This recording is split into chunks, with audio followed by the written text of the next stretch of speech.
Okay, good afternoon students. So now we will see how to find the square root of the numbers. So there are two methods to find the square root. One is prime factorization method and another one is long division method. First one, the first method we will discuss now is prime factorization method. Okay, so how to use this method?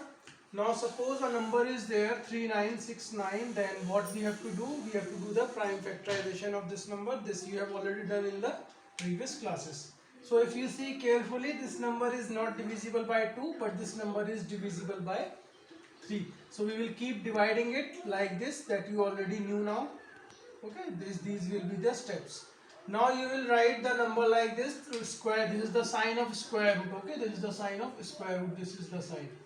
So we will put all the values like this. Now, like I have told you, if you want to see the perfect square, so you will make the pairs of the prime factors. So this is one pair, this is another pair, and this is another pair. Okay, so all the numbers are having the pairs. That means it is a perfect square.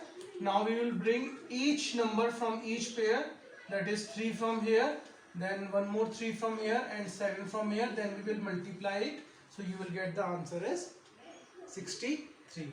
Okay, this is the method to find the square root of the number by using the prime factorization method.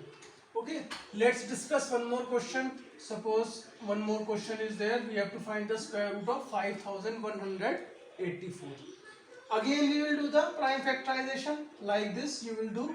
Okay, always do the prime factorization in the increasing order of the prime factors, like I have done. Okay, first 2, then 3, then 5, then 7, then 11, and so on, like this. Then again we will write this number like this.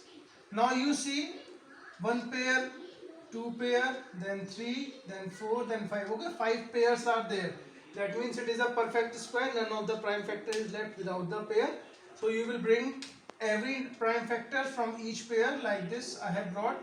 So when you multiply 2 into 4, 8 into 3 is 24, into 3 is 72. So square root of 5184 is 72. Now other types of question in which you have to find the least number to be multiplied or divided by the number to make it a perfect square.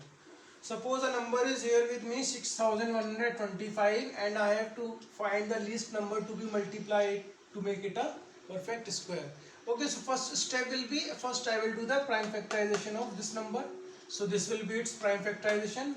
Now if you see carefully, a 5 is left which is not having a pair. Okay, so this will be our least number to be multiplied. So when you multiply this number by 5, it is having one pair, and this number becomes a perfect square. Okay, so when you see the new number will be 6125 into 5.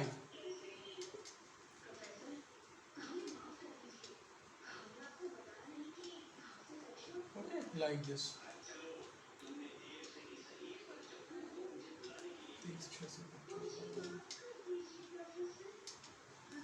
Okay, another type of question is least number to be divided by this number. Suppose 968 is there and we have to find the least number to be divided. Okay, so again first step for both types of question will be same. You have to do the prime factorization of that particular number, like I have done in the previous question and this question as well. So it will be its prime factorization. Then what we will do, we have to see the number which is not having a pair. So if you again see carefully, this 2 is not having any pair. That means this number should be divided by 968 to make it a perfect square. Now suppose it is asked in the question, calculate that new number. So how you will calculate the new number?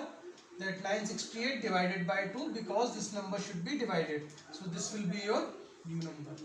Now again it is asked to calculate the square root of the resulting number. Okay, so this will be the your square root of resulting number or new number. So again what you will do, this is your 5484, one number will not be here, so its prime factorization will be this. So square root of resulting number is 22.